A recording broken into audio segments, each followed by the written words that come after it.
దేవునికి స్తోత్రం చెప్పడం అలవాటు చేసుకోవాలి. దేవునికి స్తోత్రం. హల్లెలూయా. Okay, right. వాక్యాలు చదివి ప్రార్థన చేసినటువంటి వారికి నా వందనాలు తెలియపరుస్తున్నాను. చక్కని ప్రార్థన నడిపించినటువంటి గౌరవమణి గారికి, అలాగే చక్కని వాక్యాలు చదివినటువంటి వ్యక్తులకు కూడా ప్రభు పేరుకు నా వందనాలు. దేవునికి స్తోత్రం. ఈ యొక్క ఆరాధన మే నెల మొదటి ఆదివారపు ఆరాధనకు సహవాసంలో ఉన్నటువంటి మీ అందరినీ నేను ప్రేమపూర్వకంగా ఆహ్వానిస్తూ ఉన్నాను. మీ అందరికీ నా హృదయపూర్వకమైన వందనాలు తెలియపరుస్తున్నాను. దేవునికి స్తోత్రం. హల్లెలూయా. మరి బల్లారాధనలోకి వెళ్ళాలి కాబట్టి కొన్ని నిమిషాలు దేవుని యొక్క వాక్యాన్ని మనం జాగ్రత్తగా విందాం. చదవబడినటువంటి వాక్య భాగము మత్తయి సువార్త 28వ అధ్యాయం. మత్తయి సువార్త 28వ అధ్యాయము 5వ వచనాన్ని నేను చదివి చిన్న ప్రార్థన చేస్తాను. ప్రార్థనలో మీరు నాతో ఏకీభవించాలని తెలియపరుస్తూ ఉన్నాను. మత్తయి సువార్త 28వ అధ్యాయం 5వ వచనం. దూత ఆ స్త్రీలను చూచి, మీరు భయపడకుడి, సిలువ వేయబడిన యేసును మీరు వెతుకుచున్నారని నాకు తెలియను. ప్రార్థన చేస్తాను, ప్రార్థనలోకి వివరించండి. సకల ఆశీర్వాదాలకు కారణభూతుడైన మా దేవ, మీకు వందనాలు, స్తుతులు, స్తోత్రాలు చెల్లిస్తూ ఉన్నాను. మే నెల మొదటి ఆదివారంలోనికి నన్ను, నాకు అప్పగించినటువంటి బిడ్డలను మీరు క్షేమకరంగా మీ కాపుదలనిచ్చి, మీ సంరక్షణ ఇచ్చి, నడిపించి సజీవులుగా ఈ సమయానికి ఇలా ఉంచినందుకు మీకు స్తోత్రాలు చెల్లిస్తూ ఉన్నాను. అలాగే ప్రభా, ఎక్కడ ఈ యొక్క ఆరాధన క్రమాలు జరుగుతున్నాయో ఆ ప్రతి ఆరాధనను మీ చిత్తానుసారంగా జరిగించమని విజ్ఞాపన చేస్తూ ఉన్నాను. నీ భక్తులైన వారు, పరిశుద్ధులైన వారు, విశ్వాసులైన వారు ప్రభా, నిన్ను స్తుతించుతూ, నిన్ను గణపరుస్తూ, నిన్ను మహిమపరుస్తుండగా వారి యొక్క ప్రార్థనలను ప్రభా మీరు అంగీకరించమని విజ్ఞాపన చేస్తూ ఉన్నాను. ఈ ఉదయం దేవ ప్రారంభ ప్రార్థన మా ప్రియ కుమారుడు యేసురత్నం గారి ద్వారా ప్రారంభం చేయబడి తండ్రి ఇంతవరకు క్రమంగా మర్యాదగా పాటలు పాడినప్పుడు ప్రభా, ఆరాధన చేసినప్పుడు మీరు ఉన్నారు. మీకు స్తోత్రాలు చెల్లిస్తున్నాను. కొద్దిసేపు మీ వాక్యం ద్వారా మాతో మీరు మాట్లాడమని ప్రార్థన చేస్తూ ఉన్నాను. ఏ విధమైనటువంటి సాతాను అంధకార క్రియలు మా మీద పనిచేయకుండా మీ సంరక్షణ, మీ కాపుదల మాకు ఇచ్చి నడిపించమని విజ్ఞాపన చేస్తూ ఉన్నాను. కొద్దిసేపు తండ్రి ప్రభా, మీ వాక్యం ద్వారా మాతో మాట్లాడండి. వినగలిగే చెవులు, గ్రహించగలిగే హృదయము మా అందరికీ మీరు ఇమ్మని మా రక్షకుడును మీ ప్రియకుమారుడునైనా యేసుక్రీస్తు ప్రభుల వారి యొక్క శ్రేష్టమైన నామమున ప్రార్థన అడుగుతున్నాను మా పరమ తండ్రి, ఆమేన్. దేవునికి స్తోత్రం. హల్లెలూయా. ప్రభునందు ప్రియమైనటువంటి దేవుని బిడ్డలారా, యేసుక్రీస్తు ప్రభుల వారి యొక్క ప్రత్యక్షతల కొరకు మనం ధ్యానం చేసుకుంటూ వస్తూ ఉన్నాం. యేసుక్రీస్తు ప్రభుల వారి యొక్క ప్రత్యక్షతల్లో ఈ పూట ఒక అంశం ఏంటి అని అంటే, ఆదివారం తెల్లవారుచుండగా కొంతమంది స్త్రీలు సుగంధ ద్రవ్యములు పట్టుకుని సమాధి దగ్గరికి వెళ్ళారు. సమాధి దగ్గరికి వెళ్ళేటప్పటికి తీరా ఆ సమాధి తెరవబడి ఉంది. తెరవబడినటువంటి సమాధి దగ్గర దేవుని యొక్క దూత ఉన్నాడు. దేవుని యొక్క దూతుండి ఈ స్త్రీలతో చెప్తున్నటువంటి మాట ఏంటి అని అంటే, 5వ వచనంలో, దూత ఆ స్త్రీలను చూచి, మీరు భయపడకుడి, సిలువ వేయబడిన యేసును మీరు వెతుకుచున్నారని నాకు తెలియను. దేవునికి స్తోత్రం. హల్లెలూయా. వీళ్ళు ఎవరిని వెతుకుతున్నారంట? యేసయ్యను వెతుకుతున్నారు. వీళ్ళు ఏ యేసయ్యను వెతుకుతున్నారు? చాలా మంది ఉన్నారు యేసులు. ఒక్కొక్కరు పేరు ఒక్కొక్కరు పెట్టుకుని చాలా మంది ఉన్నారు. అబద్ధ క్రీస్తులు చాలా మంది ఉన్నారు. తప్పుడు సిద్ధాంతాలని ప్రజల్లోకి తీసుకొచ్చే వాళ్ళు చాలా మంది ఉన్నారు. నేటి దినాలలో తప్పుడు విధానాలు ఒకళ్ళు ఎదుగుతుంటే ఓర్చుకోలేని వాళ్ళు చాలా మంది ఉన్నారు. ఒకళ్ళ జీవితాన్ని పాడు చేసేవాళ్ళు చాలా మంది ఉన్నారు. అందుకని ఇక్కడ పర్టికులర్ గా చెప్పబడ్డది, సిలువ వేయబడిన యేసును వెతుకుచున్నారు మీరు. ఎవరికి తెలుసట? దేవుని దూతకు తెలుసు. ఏమని తెలుసు? సిలువ వేయబడినటువంటి యేసును వెతుకుచున్నారని నాకు తెలుసు. నువ్వు ఏం వెతుకుతున్నావో దేవుడికి తెలుసు. మనం కూర్చుండుట, మనం నుంచుంట, మనం పడుకుంటాం, మొత్తం అన్ని ఎవరికి తెలుసంట? యేసయ్యకి తెలుసట. 139వ కీర్తన ఒకసారి చూడండి అందరూ. 139వ కీర్తన, అందరూ కూడా 139వ కీర్తనలోనికి రండి. 139వ కీర్తనలో, యెహోవా నీవు నన్ను పరిశోధించి తెలుసుకొని ఉన్నావు. ఎలాగా తెలుసుకుంటాడైనా? పరిశోధించి, యెహోవా నీవు నన్ను పరిశోధించి తెలుసుకొని ఉన్నావు. నేను కూర్చుండుట, నేను లేచుట నీకు తెలియను. ఏదో అనుకుంటాం మనం, దేవుడు నన్ను చూడరు, నేను చేసేవన్నీ నేను చేసుకుంటూ వెళ్ళిపోతాను, దేవుడికి ఏం పట్టదో, దేవుడు ఏం పట్టించుకోరు అని అనుకుంటూ ఉంటారు. కానీ కీర్తనకారుడు చెప్తా ఉన్నారు, యెహోవా నీవు నన్ను పరిశోధించి తెలుసుకొని ఉన్నావు. ఇంకేం చెప్తున్నారో తెలిసిన, నేను కూర్చుండుట, నేను లేచుట నీకు తెలియను. నాకు తలంపు పుట్టక మునిపే నీవు నా మనస్సును గ్రహించి ఉన్నావు. దేవునికి స్తోత్రం. ఏ విధమైన తలంపులతో ఉన్నావు నువ్వు ఇక్కడ? ఎవరి మీద ఏ విధమైనటువంటి ఉద్దేశాలతో ఉన్నావు? ఇవన్నీ ఎవరికి తెలుసట? దేవుడికి తెలుసు. తలంపు ఎక్కడ పుట్టక ముందు? తలంపు పుట్టక మునిపే, నాకు తలంపు పుట్టక మునిపే నీవు నా మనస్సును గ్రహించి ఉన్నావు. నా పడకను, నా నడకను నీవు పరిశీలన చేసి ఉన్నావు. మరి ఆ స్త్రీలు వెతుకుతా ఉంటే దేవుడికి తెలీదా? మీరు వెతుకుతున్నది సిలువ వేయబడిన యేసుని వెతుకుతున్నారని నాకు తెలుసు. దేవుణ్ణి వెతికే వాళ్ళ కొరకట దేవుడు చూస్తూ ఉంటారట. ప్రభునందు ప్రియమైన దేవుని బిడ్డలారా, నీవు దేవుణ్ణి వెతకటానికి వచ్చావు ఈ స్థలంలో, లేకపోతే నువ్వు ఇక్కడ కూర్చోవలసిన అవసరం లేదు. నీకు పనులు ఉంటాయి, ఆదివారం రకరకాల వంటలు వండుకోవచ్చు, నీకు నచ్చిన స్థలానికి వెళ్ళొచ్చు. అవన్నీ మానుకుని దేవుని సన్నిధిలో కూర్చున్నావు అని అంటే కారణం ఏంటో తెలిసిన? నువ్వు దేవుణ్ణి వెతికే వారి గుంపులో ఉన్నావు. దేవుణ్ణి వెతికే వారి గుంపులో ఆనాడు ఆ దూత చెప్తున్నటువంటి మాట, మీరు యేసును వెతుకుచున్నారు. మీరు కూడా ప్రభువుని వెతకడానికి వచ్చారు. ప్రభువుని వెతికే వారికి కలిగే ప్రయోజనాలు ఏంటి? ప్రభువుని వెతికే వారికి కలిగే ఆశీర్వాదాలు ఏంటి? ప్రభువుని వెతికే వారికి కలిగేటువంటి దీవెనేంటి అని కనుక మనం ఆలోచన చేస్తే, ముందుగా దేవుడు ఆయన వెతికే వారి కొరకు ఎదురు చూస్తూ ఉన్నారని దేవుని యొక్క వాక్యం చెప్తుంది. కీర్తన గ్రంథం 14వ కీర్తన ఒకసారి తీయండి. కీర్తన గ్రంథం 14వ కీర్తన, కీర్తనల భాగం 14వ కీర్తన 2వ వచనం. దేవుడు లేడని బుద్ధిహీనులు, మొదటి నుంచి చదువుదాం. దేవుడు లేడని బుద్ధిహీనులు తమ హృదయంలో అనుకుంటారు. ఇంకేమన్నారు? వారు చెడిపోయిన వారు అసహ్య కార్యములు చేయుదురు, మేలు చేయవాడు ఒకడును లేడు. 2వ వచనంలో ఉంది, వివేకము కలిగి దేవుని వెతుకువారు కలరేమో అని యెహోవా ఆకాశం నుండి చూచి నరులను పరిశీలించెను. దేవునికి స్తోత్రం. వివేకము కలిగి దేవుని వెతికే వాళ్ళు ఉన్నారేమో. దేవుని వెతికే వాళ్ళు ఉన్నారు. దేవుణ్ణి ఏ ఉద్దేశంతో వెతికే వాళ్ళు ఉన్నారో కూడా దేవుని యొక్క వాక్యం చెప్తుంది. యేసు ప్రభువారే చెప్పారు ఆ మాట. కానీ ప్రభువు ఎటువంటి వారి కోసం ఎదురు చూస్తున్నారంట తెలిసిన? వివేకము కలిగి దేవుణ్ణి వెతికేవారు కావాలంట. ఆయనకి వివేకము కలిగి వెతకాలి. నువ్వు ఏదో అనాలోచితంగా దేవుని సన్నిధికి వచ్చి దేవుణ్ణి వెతికే వాళ్ళుగా కాదు మనం ఉండవలసింది. వివేకంతో దేవుణ్ణి వెతకాల.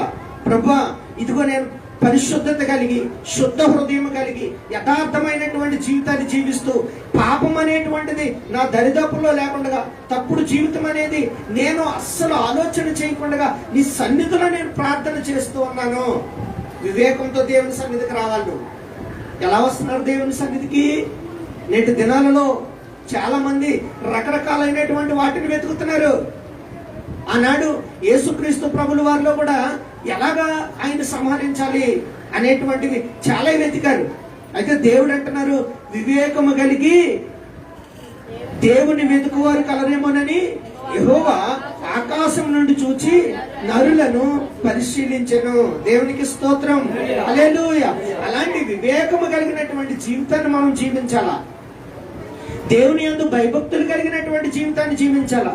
వివేకము కలిగి దేవుణ్ణి వెతికేవారుగా మనం ఉండాలా.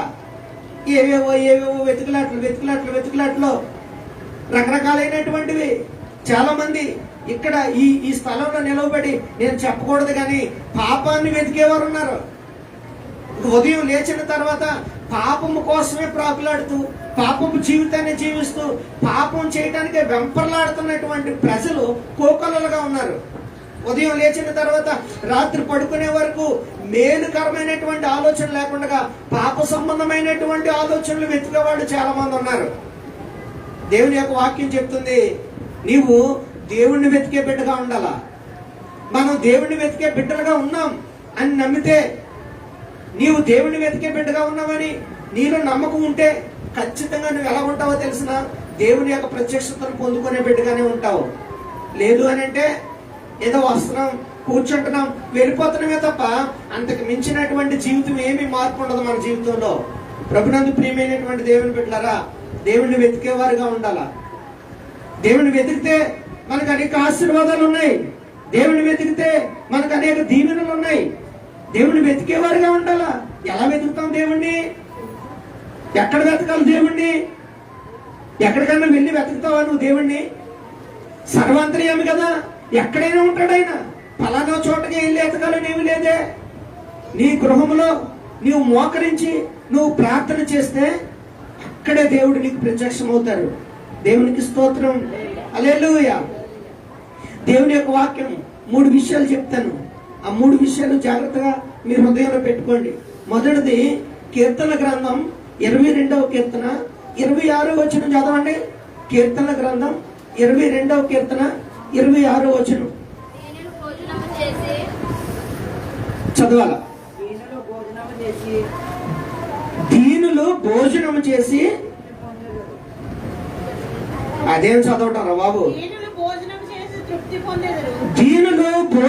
చేసి తృప్తి పొందెదరు, యెహోవాను వెతుకువారు ఆయనను స్తుతించెదరు. దేవునికి స్తోత్రం. మీ హృదయములు తెప్పరిల్లి నిత్యము బ్రతుకును. ప్రియ దేవుని బిడ్డలారా, యెహోవాను వెతికే వాళ్ళ యొక్క హృదయాలు సంతోషించి ఏం చేయబడతాయంట తెలిసిన? నిత్యము బ్రతుకుతారట. ఎవరిని వెతికేవాళ్ళు? దేవుని వెతికేవారు. మరి దేవుని వెతకని వారు పాపాన్ని వెతికేవారు, చెడు పనులను వెతికేవాళ్ళు, తాగుడిని వెతికేవాళ్ళు, లోక సంబంధమైనటువంటి జీవితాన్ని వెతికేవాళ్ళు. వాళ్ళ జీవితాలు ఎలా ఉంటాయి? పొద్దుట్లు లేచిన తర్వాత ఒకటి ఇంకా తాగుడే తాగుడే తాగుడే వాడు బ్రతుకు. మొత్తం లోపల ఉన్న అవయవాలన్నీ కూడా ఏమవుతాయి అన్నమాట? ఉల్లిపోతాయి. ఉల్లిపోయి మనిషి ఉంటాడంతే, పైకి కనబడతాడంతే, ఏ విధమైనటువంటి ఉపయోగం ఉండదు. అలా వెతికే వాళ్ళు ఉన్నారు. చెడు తిరుగులు తిరిగి తిరిగి తిరిగి రకరకాలైనటువంటి శరీర సంబంధమైనటువంటి జబ్బులు తెచ్చుకున్న వాళ్ళు చాలా మంది ఉన్నారు. ఇటువంటి జీవితాలు నేటి దినాల్లో ఉన్నాయి. అయితే ప్రభునందు ప్రియమైనటువంటి దేవుని బిడ్డలారా, దేవుణ్ణి వెతికే వాళ్ళకి ఏముంటదంట తెలిసిన? హృదయమందు సంతోషం ఉంటదట. దేవుణ్ణి స్తుతిస్తారంట వాళ్ళు. అంత మాత్రమే కాదు కానీ వాళ్ళు బ్రతుకుతారట. దేవునికి స్తోత్రం చెప్తాం. హల్లెలూయా. ఒకసారి యాకోబు తన ప్రియ కుమారుడైనటువంటి యోసేపుని పిలిచారు. యోసేపుని పిలిచి, నాయనా నాయనా నువ్వు ఇలా రా నా దగ్గరికి అని వచ్చినప్పుడు, ఏంటి తండ్రి అని వచ్చాడు యోసేపు. ఏంటి తండ్రి అని వస్తే యోసేపుతో యాకోబు చెప్తున్నటువంటి మాట ఏంటంటే, బాబు మీ అన్నయ్యలు ఏం చేస్తున్నారని అంటే మన మందలను మేపటానికి శకంలో ఉన్నారు. వాళ్ళు చాలా కాలం అయింది వెళ్ళి మేపటానికి వెళ్ళి చాలా కాలం అయింది. కాబట్టి వాళ్ళు యోగక్షేమాలు ఏంటో నాకు తెలియలేదు. ఇప్పట్లాగా సెల్ ఫోన్ ఉండి కువైట్లో ఉన్నా సరే వీడియో కాల్ చేసుకుని ఎలాగున్నావు అని డైరెక్ట్గా చూసుకుని మాట్లాడుకునేటువంటి ఆ అవకాశం నేటి దినాల్లో ఉంది. ఈ ఇంటర్నెట్ పెరగటం వలన కొన్ని ప్రయోజనాలు ఉన్నాయి. అలాగని ఈ ఇంటర్నెట్ వల్ల కొన్ని ఏంటంటారు, కొన్ని నష్టాలు కూడా ఉన్నాయి. జీవితాన్ని పాడు చేసేటువంటివి కూడా ఇవి. ఎలా వాడాలో ఏదైనా సరే మన చేతుల్లోనే ఉంటుంది. ఎలా వాడాలో నువ్వు మంచిగా వాడితే అది నీకు మేలు, అది నువ్వు చెడ్డగా వాడితే అది నీ జీవితానికి నష్టం. ఆ రోజుల్లో అలా లేదు. అయితే యోసేపుతో చెప్పారు యాకోబు, మీ అన్నలో షెకెం అనేటువంటి ప్రాంతంలో మా అందరిని మేపుతున్నారు, నువ్వు వెళ్ళి వాళ్ళ యోగక్షేమాలు ఎలాగున్నాయో చూడు, ఇదిగో నేను కొంచెం ఆహారం ఇస్తాను, ఆ ఆహారాన్ని కూడా వాళ్ళకి పట్టుకెళ్ళి ఇవ్వు, వాళ్ళ పరిస్థితి ఏంటో చూసి రా బాబు అని చెప్తే తండ్రి చెప్పినటువంటి మాటకి లోబడి సరే నాన్న నేను వెళ్తానని చెప్పి బయలుదేరాడు. హెబ్రోన్ అనేటువంటి ప్రాంతం నుంచి షెకెం అనేటువంటి ప్రాంతానికి యోసేపు బయలుదేరి వెళ్ళాడు. ప్రయాణం చేశాడు. ప్రయాణం చేస్తున్నప్పుడు మరి మార్గ మధ్యలో ఎన్ని ఆటంకాలు కలిగి ఉంటాయి. ఇప్పుడు ఇలాగా చక్కగా సాఫీగా ఉందనుకుంటున్నారా రోడ్డు? ఎలాంటి పరిస్థితులు ఉంటాయి? ఎటువంటి పరిస్థితులైనా సరే వాటన్నిటిని పక్కన పెట్టి వాళ్ళ అన్నల యొక్క యోగక్షేమం కొరకు వెళ్తూ ఉన్నాడు షెకెం అనేటువంటి ప్రాంతానికి. వెళ్ళిన తర్వాత యాకోబుకి ఒక స్థలం కూడా ఉంది, అక్కడ పొలం ఉంది, కొన్నాడైనప్పుడు ఆదికాండం 33 అధ్యాయం చదువుకుంటే ఆ మాట కూడా ఉంటది. ఇప్పుడు అది తీకండి, మనకు సమయం లేదు కాబట్టి నేను ఇంకా కొంచెం తొందరగా ముందుకు వెళ్ళిపోతాను. అయితే ఆ పొలంలోనికి వెళ్ళిన తర్వాత వెతుకుతున్నాడట. నేను చెప్తున్నాను, మన సందర్భం ఏంటి అని అంటే దేవుణ్ణి వెతికేవారుగా ఉండాలి. ఈ యోసేపు షెకెం అనేటువంటి ప్రాంతానికి వెళ్ళి వాళ్ళ అన్నయ్యలను వెతుకుతున్నాడు. వాళ్ళ అన్నయ్యలను వెతుకుతుంటే అక్కడ ఒక వ్యక్తి ఉన్నాడు. చాలా డిస్టర్బ్ చేస్తారు మీరు. పిల్లలు అందరూ ఉన్నారు కానీ మీ అంత ఘోరమైన పిల్లల్ని చూడలేదు నేను. నీకన్నా చిన్న కుర్రాడు యశ్వంత్ అంత చక్కగా కూర్చున్నాడు.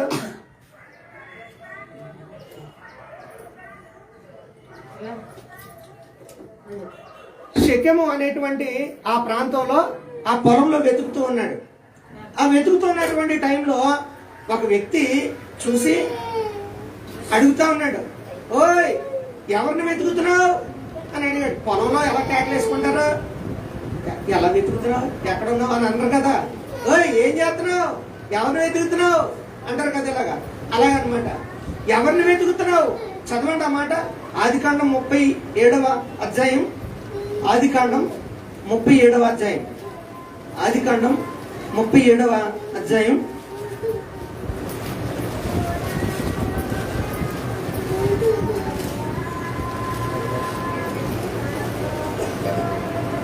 తీసుకున్నారు అందరూ. ఆదికాండం 37వ అధ్యాయం 15వ వచనం. అతడు పొలములో ఇటు అటు తిరుగుచుండగా ఒక మనుష్యుడు అతనిని చూచి నీవేమి వెతుకుచున్నావని అతన్ని అడిగాను. యోసేపుని అడిగారు. ఆ వ్యక్తి అడిగాడు యోసేపుని, నీవు ఏం వెతుకుచున్నావు అని అడిగితే యోసేపు చెప్తున్నటువంటి మాట ఏంటంటే, అందుకతడు నేను నా సహోదరులను వెతుకుచున్నాను, వారు ఎక్కడ మందలు మేపుచున్నారో అది దయచేసి నాకు తెలుపుమని అడిగాను. దేవునికి స్తోత్రం. మందను మేపుతున్నటువంటి వాళ్ళ అన్నయ్యల్ని వెతకటానికి వచ్చాడు ఈయన. అక్కడికి వచ్చిన తర్వాత అడుగుతున్నాడు, మా అన్నలు కనబడలేదు ఇక్కడ. ఎందుకనంటే షెకెములో కనబడలేదు వాళ్ళు. ఆ పొలంలో వెతుకుతా ఉంటే అక్కడ పొలంలో ఇంకొక వ్యక్తి అడుగుతున్నాడు, ఏం వెతుకుతున్నావు నువ్వు అని. ఇక్కడ మా అన్నలు ఉండాలా, మందను మేపటానికి వచ్చారు వీళ్ళు, మా అన్నలు ఎక్కడున్నారో చెప్పు అని అండి, ఏమన్నా తెలిస్తే చెప్పు అని అంటే వాళ్ళు నాతో చెప్పలేదు కానీ వాళ్ళు మాట్లాడుకుంటుంటే నేను విన్నాను, నాకు వినపడ్డది. దోతానులో వెళ్ళి మేపుతామని అనుకుంటున్నారు వాళ్ళు, అక్కడికి వెళ్ళి ఉంటారని అన్నాడు. అనగానే యోసేపు అక్కడికి బయలుదేరాడు. యోసేపు అక్కడికి బయలుదేరితే దూరంగా ఉన్నారు అన్నలు, దూరంగా చూశారు. ఇంకా దూరంగా చూడంగానే రే ఆ కలలకనే వాడు వస్తున్నాడు. యోసేపు ఏ ఉద్దేశంతో వెళ్ళాడు? అన్నల యొక్క యోగక్షేమాలు తెలుసుకోవడానికి వెళ్ళాడు. ఏ ఉద్దేశంతో వెతుకుతున్నాడు వాళ్ళ అన్నల్ని? వాళ్ళ అన్నల యొక్క పరిస్థితి ఎలాగుంది? ఆరోగ్యంగానే ఉన్నారా? వాళ్ళకి అన్ని బాగానే ఉన్నాయా? మందంతా కూడా క్షేమంగానే ఉందా? వాళ్ళ పరిస్థితులన్నీ కూడా బాగానే ఉన్నాయా అని వెతకటానికేమో తమ్ముడు బయలుదేరి వెళ్తే అన్నలు దూరంగా ఉండి చూసి, ఒరే కళ్ళ కలేవాడు వస్తున్నాడు, ఆ రంగురంగుల అంగి వేసుకున్నవాడు వస్తున్నాడు, వాడిని చంపేద్దాం. ఏం చేస్తారంట? వాళ్ళ యోగక్షేమాలు తెలుసుకోవడానికి వచ్చిన వాడిని వాళ్ళు ఏం చేద్దాం అంటున్నారు? చంపేద్దాం అంటున్నారు. కానీ ఇక్కడ గమనించవలసిన విషయం ఏంటంటే యోసేపు వాళ్ళ అన్నల్ని వెతకడానికి వెళ్ళాడు కానీ యోసేపుకి ఎవరు తోడున్నారో తెలిసిన? దేవుడు తోడున్నారు. దేవునికి స్తోత్రం. హల్లెలూయా. మనకు కావాల్సింది మనం అర్థం చేసుకోవాల్సింది ఏంటి అని అంటే, నువ్వు ఏం వెతికినా, నీకు ఏం కావలసినా, నువ్వు దేనికోసం వెతికలాడినా, అంటే పాపమా, లోక సంబంధమైన జీవితమా, అవి కాదు. నీవు ఈ భూమి మీద నీ మనుగడ ఆశీర్వాదకరంగా కొనసాగించుకోవటానికి, దీవెనకరంగా కొనసాగించుకోవటానికి, 10 మంది నిన్ను చాలా బాగా బ్రతికావని చెప్పుకోవడానికి నీకు ఏదైనా కావాలి అని అంటే అది దేవుని తోడుండి వెతికితే ఖచ్చితంగా దేవుడు నీకు ఇస్తాడు. యేసేపుకు తోడుగా ఉన్నారు. చంపేద్దామని అనుకున్నారు వాళ్ళు. చంపేద్దామని అనుకున్నప్పుడు వాళ్ళ అన్నల్లోనే ఒక వ్యక్తి యొక్క హృదయాన్ని దేవుడు మార్చాడు. దేవునికి స్తోత్రం. చంపేద్దామనండి, ఈడు మనం చేసేవాడిని ఈడు మొత్తం అన్ని పట్టుకెళ్ళి మళ్ళీ ఎవరికి చెప్తున్నాడంట? వాళ్ళ తండ్రికి చెప్తున్నాడు అని చెప్పి తమ్ముడి మీద బాగా కక్షపోనారు. చంపేద్దామని డిసైడ్ అయ్యారు. ఈ లోపల పెద్దోడు రూబేన్ వచ్చాడు. ఒరేండి సంపొద్దురా, ఆడి పాపం మనం మూటగట్టుకోవద్దు, ఆయన వదిలేద్దాం అలాగన్నారు. అంటే రూబేను యొక్క హృదయం మంచిదని కాదు దాని అర్థం. అప్పటికి ఆ ప్రమాదం నుంచి తప్పించడానికి దేవుడు ఎవరిని వాడుకున్నారు? రూబేను వాడుకున్నారు.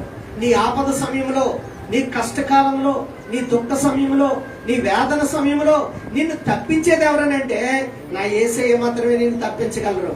ఎటువంటి కష్టమైనా, ఎటువంటి బాధ అయినా, ఎటువంటి ఇరుకైనా, ఎటువంటి ఇబ్బంది అయినా నిన్ను తప్పించేది యేసుక్రీస్తు ప్రభులు వారు మాత్రమే. దేవునికి స్తోత్రం, హల్లెలూయా. అందుకనే మనం దేవుని తోడుండి వెతకాల. దేవుని తోడు యోసేపుకు దొరికింది. ఎందుకనంటే అంతకు ముందే కలగన్నాడంట ఆయన. కలగంటే పొలంలో పనులు కడుతున్నారంట. పొలంలో పనులు కడుతుంటే యోసేపు కట్టిన పన్ను ఉంచుందంట. వాళ్ళ అన్ని పనులన్నీ యోసేపు కట్టిన పన్ను చుట్టూ ఇలా పడుకుని ఉన్నాయంట. ఒరే అన్నయ్య నాకు కళ వచ్చిందిరా అన్నాడు. ఏట్రా కళ అంటే వాళ్ళ అన్నయ్యలు అడిగారు, ఏట్రా కళ అంటే మనం అందరం పొలంలో పని చేస్తున్నామా? ఒరే చెప్పరా అన్నారు. చెప్పరా అంటే నేను పన్ను కట్టాను రా. నువ్వు పన్ను కట్టావా? మేము పనులు కట్టామా? మేము కట్టామా? మీరు కట్టారా?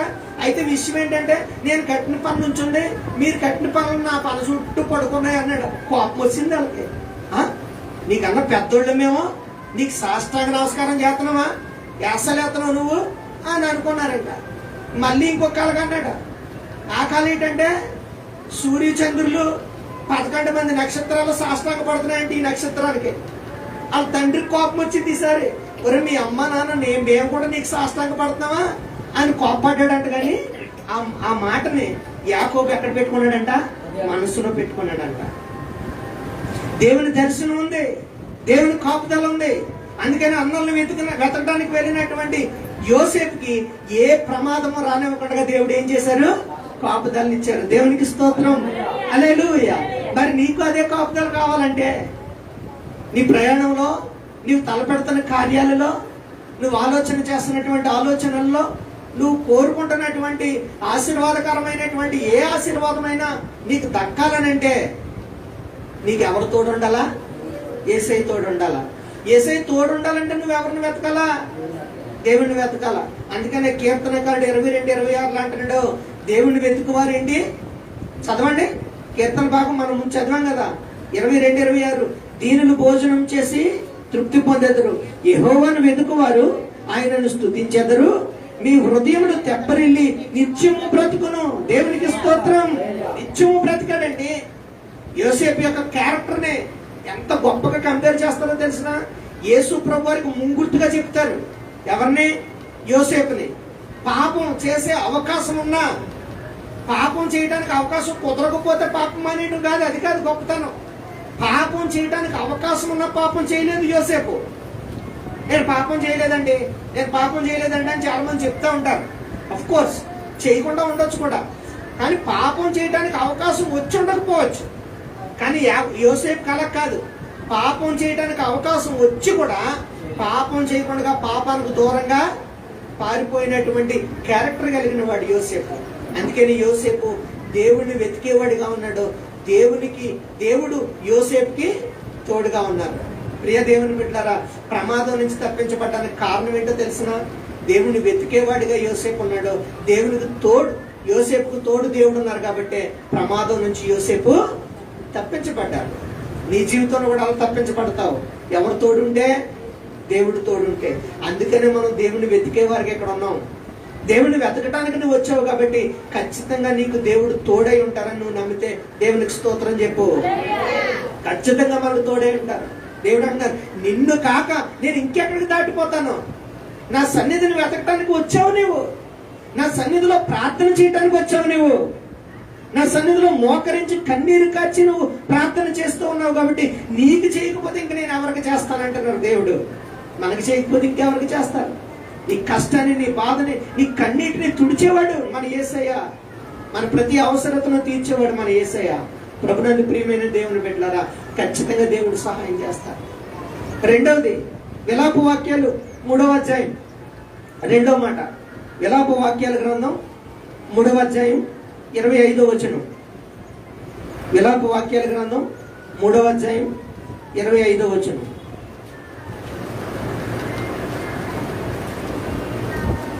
తన్ను ఆశ్రయించు వారి ఎడల యెహోవా దయాళుడు, తన్ను వెతుకు వారి ఎడల ఆయన దయచూపువాడు. దేవునికి స్తోత్రం. రెండవది, ఆయన వెతికే వారికి ఆయన ఏం చూపుతారట? దయను చూపుతారు. ఆయన వెతికే వారికి దయ కలుగుతుంది.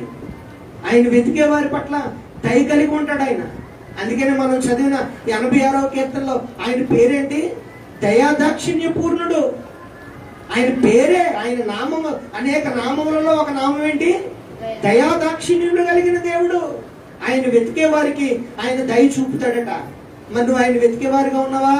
నీకు దేవుని దయ కావాలని అంటే దేవుని వెతకాలా. దేవుని యొక్క కృప, దేవుని యొక్క కాపుదల నీకు కావాలంటే దేవుని వెతకాలా. ఈ ఉదయం నీ పనులన్నీ మానుకుని దేవుని సన్నిధిలో కూర్చున్నావనంటే దేవుని వెతికే బిడ్డగా ఉండాలా. అంతేగాని అనవసరంగా వచ్చి కూర్చుని పోయేటువంటి బిడ్డగా ఉండకూడదు. ప్రభునందు ప్రియమైన దేవుని బిడ్డలారా, దేవుని వెతికే వారి గుంపులో, దేవుని నిజంగా వెతికే వారి యొక్క గుంపులో మనం ఉన్నాం అనేటువంటి విషయాన్ని దేవుని పేరట జ్ఞాపకం చేస్తూ ఉన్నాను. ఇలాగే సౌలు అనేటువంటి వ్యక్తి అన్నాడు, తన తండ్రి కీసు చాలా భాగ్యవంతుడంట, చాలా ధనవంతుడట. గాడిదలు తప్పిపోయాట. గాడిదలు తప్పిపోతే కొడుకుని పిలిచాడు. చాలా అందమైన వాడు సౌలు, చాలా ఎత్తైన వాడు. కొడుకుని పిలిచాడు, నాయన మన గాడిదలు తప్పిపోయే, మన పనుల్లో ఒకరిని తీసుకుని గాడిదలు వెతకడానికి వెళ్ళు అని చెప్పి సౌలుని తన తండ్రి పంపించాడు. సౌలు గాడిదలు వెతకడానికి వెళ్ళాడు. వాళ్ళ తండ్రి గాడిదలు తప్పిపోయినటువంటి గాడిదలు వెతకడానికి వెళ్ళాడు. ఎక్కడా దొరకలేదు. తిరిగాడు, ఎక్కడా దొరకలేదు. తన అసిస్టెంట్ ఒక దాసుని తీసుకెళ్ళాడు కదా, దాసుల్లో ఆ దాసుడు అన్నాడు, అయ్యా మనం చాలా ప్రాంతాలు తిరిగాం, అయినా ఎక్కడ దొరకలేదు. అయితే ఇక్కడ దైవజనుడు ఉన్నాడు, ప్రవక్త ఉన్నాడు. ఆ దైవజనుడి దగ్గరికి వెళ్తే మన గాడిదలు ఎక్కడ పోయో చెప్తాడు, మనం ఖచ్చితంగా అక్కడికి వెళ్దాం అని ఒక ఆలోచన చెప్పాడు. ప్రియ దేవుని బిడ్డలారా, మొట్టమొదటిది యోసేపు ఆపద నుంచి తప్పించబడటానికి యోసేపుకి ఎవరు తోడున్నారో? దేవుడు తోడున్నారు. సౌలు గాడిదలు తప్పిపోతే ఆ గాడిదలు దొరకటానికి ఆలోచన చెప్పడానికి ఎవరున్నారు? విశ్వాసి అయినటువంటి ఒక దాసుడు ఉన్నాడు. ఆ దాసుడు ఎక్కడికి నడిపించాడో తెలిసిన సౌల్ని దేవుని సేవకుని దగ్గరికి నడిపించాడు. నీవు ఎక్కడికి నడిపించాలా? నీ బిడ్డల్ని దేవుని సన్నిధికి నడిపించాలా. ఒరే, ఒక గంట సేపే కదరా కూర్చునేది, మనం 2 గంటలే కదా కూర్చునేది, ఎందుకు మనం బతికించడం? 2 గంటల సేపు కూర్చుని వెళ్ళిపోదాం, రారా అని నీ బిడ్డలు తీసుకుని రావాలా, నీ భర్తను తీసుకురావాలా. ఉదయం అయిపోతుంది కదా, 2 గంటల సేపు మనం కూర్చుంటే దేవుని సన్నిధిలో అయిపోయింది, మిగిలిన రోజంతా నీకు నచ్చినట్టు చేసుకో అని చెప్పి నీ భర్తను తీసుకురావాలా, నీ భార్యను తీసుకురావాలా, నీ తోడ పుట్టిన వాళ్ళని తీసుకురావాలా, నీ రక్త సంబంధాలు తీసుకురావాలా. ఈ యొక్క స్థలానికి నీకు సంబంధించిన వాళ్ళు అందరినీ తీసుకొచ్చి స్థలంలో ఉంచాలా. అది ఆశీర్వాదం. నీకు, నీ కుటుంబానికి అది ఆశీర్వాదం. నీకు, నీ కుటుంబానికి మేలు. ఒక దాసుడు చెప్పాడు. ఆ దాసుని యొక్క మాట సౌలు విన్నాడు. సమూయేలు మొదటి గ్రంథం 9వ అధ్యాయం 3వ వచనం చదవండి. సమూయేలు మొదటి గ్రంథం 9వ అధ్యాయం 3వ వచనం.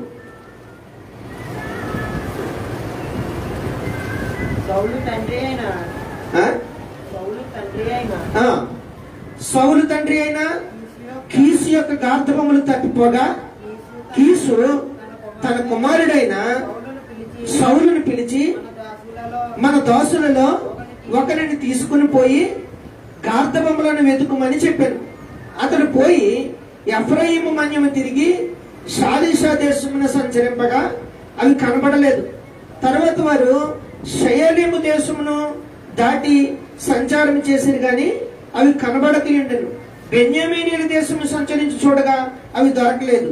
అయితే వారు సూపు దేశమునకు వచ్చినప్పుడు మనం తిరిగి వెళుదము రమ్ము, గార్ధబముల కొరకు చింతింపక నా తండ్రి మన కొరకు విచారపడునేమో అని సౌలు తన యొద్దనున్న పనివారు తనగా, వాడు ఇదిగో ఈ పట్టణంలో దైవజనుడు ఒకడున్నాడు, అతడు బహుగనుడు, అతడు ఏ మాట చెప్పునో ఆ మాట నెరవేరును, మనము వెళ్ళవలసిన మార్గమును అతడు మనకు తెలియజేయనేమో, అతని యొద్దకు వెళుదము రండని చెప్పాను. దేవునికి స్తోత్రం, హల్లెలూయా. ఆ దైవజన్ దగ్గరికి వెళ్ళారు. ఆ దైవజన్ దగ్గరికి వెళ్తే ఆన్సర్ దొరికింది. నువ్వు దేని కొరకు వెతికావు? దేవుడు లేకుండా, దేవుని సేవకుని యొక్క మాట లేకుండా దేవుని చిత్తం లేకుండా ఎన్ని వెతికినా ఉపయోగం లేదు. అయితే ఈ దాసుడు చెప్పినట్లుగా దేవుని సేవకుడు దగ్గరికి వచ్చారు. వీళ్ళు సమూయేలు దగ్గరికి వచ్చారు. 10వ అధ్యాయంలో 1వ వచనం చదివితే, సమూయేలు మొదటి గ్రంథం 10వ అధ్యాయం 1వ వచనం. అప్పుడు సమూయేలు తైలపు బుడ్డి పట్టుకుని సౌలు తల మీద తైలము పోసి అతను ముద్దు పెట్టుకుని, యెహోవా నిన్ను అభిషేకించి తన స్వాస్యము మీద అధిపతిగా నియమించి అన్నాడని చెప్పి ఎలాగ సెలవించను. దేవునికి స్తోత్రం. వెళ్ళిన పర్పస్ వేరు. గార్ధభవనం వెతకడానికి వెళ్తూ ఆ గార్ధభవన్లు ఎక్కడున్నాయో చెప్తే ఆ గార్ధభవనాన్ని తోలుకుని ఇంటికి పోదామని వెళ్ళాడు సౌలు. కానీ సౌలు ఆశీర్వాదం ఏంటో తెలిసిన, దేవుని యొక్క అభిషేకం సౌలు మీదకి వచ్చింది. దేవునికి స్తోత్రం. సేవకుడి దగ్గరికి వెళ్ళినప్పుడు, ఆత్మీయులతో ఉన్నప్పుడు ఎప్పుడు గుర్తుపెట్టుకోండి, మన స్నేహం ఆత్మీయులతో ఉండాల. మన స్నేహం లోక సంబంధమైన వాళ్ళతో కనుక మన స్నేహం చేసాం అనుకోండి, మన ఆలోచనలు కూడా ఏం చేస్తారో తెలిసిన వాళ్ళు లోక సంబంధం వైపే తీసుకుని వెళ్తారు. ఫోన్ల వైపు, సీరియల్ వైపు, సినిమాల వైపు, లోక సంబంధమైన మాటలు, లోక సంబంధమైన ఆలోచనలు, వీటి వైపు నిన్ను ఏం చేస్తా ఉంటారంటే తీసుకుని వెళ్తా ఉంటారు. ఆత్మీయులతో సహవాసం చాలా ఆశీర్వాదకరం. సౌలుని ఒక పాస్టర్ గారి దగ్గరికి నడిపించాడు తన దాసుడు. పాస్టర్ గారి దగ్గరికి నడిపిస్తే దేవుని యొక్క ఆశీర్వాదం సౌలు మీదకి వచ్చింది. అప్పుడు ఏం చెప్తున్నానో తెలిసిన, ఈ దినమున నీవు నా యొద్ద నుండి పోయిన తర్వాత బెన్యామీను సరిహద్దులో సెల్సహలో నుండి రాహేలు సమాధి దగ్గర 2 మనుషులు నీకు కనబడుదురు. వారు నీవు వెతకపోయిన గార్ధవములు దొరికినవి. నీ తండ్రి తన గార్ధవముల కొరకు చింతింపక నా కుమారుని కనుగొన్నట్టుగా నేను ఏమి చేతునని నీ కొరకు విచారపడుచున్నాడని చెప్పుతురు. దేవునికి స్తోత్రం. అభిషేకించి సమూయేలు అంటున్నాడు. ఏమని రాయబడి ఉంది ఇక్కడ పేరు? సెల్సహు అనేటువంటి ప్రాంతం వచ్చిన తర్వాత అక్కడ గార్ధభవనాలు ఉంటాయి. ఆ 2 మనుషులు వస్తారు. ఆ 2 మనుషులు నీ గార్ధభవనం దొరికాయని చెప్తారు. నువ్వు వెళ్ళిపో అని చెప్పినప్పుడు ఆ మాటను పట్టుకుని సౌలు బయలుదేరి వచ్చాడు. ప్రభునందు ప్రియమైన దేవుని బిడ్డలారా, దేవుణ్ణి వెతకాలి మనం. దేవుణ్ణి వెతికితే దేవుడే సహాయం చేస్తారు. ముందు దేవుని దగ్గరికి రావాలా. దేవుని సహాయం దేవుని దగ్గరికి ఎలా రావాలి? నేటి దినాల్లో మనం ప్రార్థన ద్వారా మోకరించాల. నువ్వు ఏ పని మొదలు పెట్టు, ఏ పని ప్రారంభించే ముందు నువ్వు ఏం చేయాలి? మోకాళ్ళేసి ప్రార్థన చేయాలి. భారంతో ప్రార్థన చేయాలి. ప్రభా, ఈ కార్యాన్ని నేను చేయాలని అనుకుంటున్నాను, నాకు సహాయం చేయి. అదే దేవుడిని వెతకటం. దేవుడిని వెతికితే ఈ లోకంలో నువ్వు ఏది వెతికినా అది నీకు దొరుకుతుంది. అందుకనే ప్రభువు చెప్పిన మాట, ముందు నా నీతిని నా రాజ్యాన్ని వెతకండి. మరి నువ్వేం వెతుకుతున్నావు? దేవుడు చూస్తున్నారు. వివేకం కలిగి దేవుడిని వెతుకువారు కలరేమోనని దేవుడు చూస్తుంటే చాలా మంది దేవుడిని ఎందుకు వెతుకుతున్నారంట తెలిసిన? యోహాను సువార్త 6వ అధ్యాయము 26వ వచనం చదవండి. యోహాను సువార్త 6వ అధ్యాయం 26వ వచనం. యోహాను సువార్త 6వ అధ్యాయం 26వ వచనం. యేసు బోల్డ్గా చదవాల, గట్టిగా చదవాలి, ధైర్యంగా చదవాల. యేసు మీరు సూచనలను చూచుట వలన కాదు గాని రొట్టెలు భుజించి తృప్తి పొందుట వలననే నన్ను వెతుకుచున్నారు. దేవుడిని ఎందుకు ఎదుగుతున్నారంట? రొట్టెలు తిన్నాక ఎదుగుతున్నారంట. నేటి దినాల్లో దేవుడిని ఎందుకు ఎదుగుతున్నారో తెలిసిన? రోగం పోవాలని ఎదుగుతున్నారు. నేటి దినాల్లో దేవుడిని ఎందుకు వెతుకుతున్నారో తెలిసిన? పెళ్ళి అవ్వాలని, శుభం జరగాలని, అనేక ఉపయోగాలు పొందాలని దేవుణ్ణి వెతుకుతున్నారు. అసలు దేవుణ్ణి ఎందుకు వెతకాలా? దేవుణ్ణి ఎందుకు వెతకాలి? మన హృదయాన్ని ఇవ్వటానికి వెతకాలా. దేవుడికి ప్రభా ఇదిగో నేను నీకు ఇస్తున్నానని ఏమైనా చెప్తామా? ఎప్పుడు మన ప్రార్థనలో ఎప్పుడైనా ఆలోచన చేయండి. మన ప్రార్థనలు ఎలాగుంటాయి? ప్రభా నాకు అది, నాకు ఇది, నాకు ఇది, అది చెయ్యి, నాకు ఇది చెయ్యి, ఇదే ప్రార్థన. కానీ ఈ ఉదయం నేను ఇదిగో నీ కోసం ఇది చేశాను అని చెప్పగలిగేటువంటి వారంగా ఉన్నావా? ఇదిగో నేను నీ పని చేశాను, నేను ఇదిగో ఈ కార్యక్రమం నీ కొరకు చేశాను, నేను ఇంకో ఈ కార్యక్రమం నేను తలపెట్టాను అని చెప్పాలి ముందు మనం. అటువంటి అనుభవంలోనికి రావాలి మనం. ప్రభునందు ప్రియమైన దేవుని బిడ్డలారా, ఇక్కడ కూడా చాలా మంది వెంబడిస్తున్నారు. వెంబడించే వాళ్ళు అందరూ ప్రభువుని వెంబడించే వాళ్ళు కాదండి. దేవుని సన్నిధికి వచ్చిన వాళ్ళు అందరూ పరలోక రాజ్యం పోరు. బోధించే వాళ్ళు అందరూ పోరు. ఎవరు పడితే వాళ్ళు పోవడానికి అదేమి మామూలు విషయం కాదు. ప్రత్యేకమైనటువంటి గుణగణాలు కలిగినటువంటి స్థలం అది. ఎవరు పడితే వాళ్ళు వెళ్ళరు అక్కడికి. కొన్ని క్వాలిటీస్ ఉంటాయి అక్కడికి వెళ్ళేవాడికి. ప్రభునందు ప్రియమైనటువంటి దేవుని బిడ్డలారా, ఇక్కడ రాయబడిన మాట యేసు ప్రభువే స్వయాన చెప్పారు. వాళ్ళు ఎందుకు వెతుకుతున్నారంట? రొట్టెలు భుజించి తృప్తి పొందుట వలననే నన్ను వెతుకుచున్నారని మీతో నేను క్షేమంగా చెప్పుచున్నాను. తినడానికి వెతుకుతున్నారు. నేటి దినాల్లో కూడా అంతే. దేవుని కొరకు, దేవుని సన్నిధికి వచ్చేది ఎంతమంది నూటికి లెక్కేసుకుంటే వేటి కొరకు వస్తున్నారు? దేనికోసం వస్తున్నారు? ప్రయోజనం పొందటానికి, ఉపయోగం పొందటానికి. నాకు అచ్చేస్తే నేను ఇచ్చేస్తాను, నాకు ఇచ్చేస్తే నాకు నేను వచ్చేస్తాను. ఎప్పుడు దేవునితో అదే. దేవుడు ఖచ్చితంగా చేస్తారు. నువ్వు చేసినా చేయకపోయినా చేస్తారు. చేసుకుంటూనే వస్తున్నారు. నువ్వే గ్రహించుకోలేకపోతున్నావు.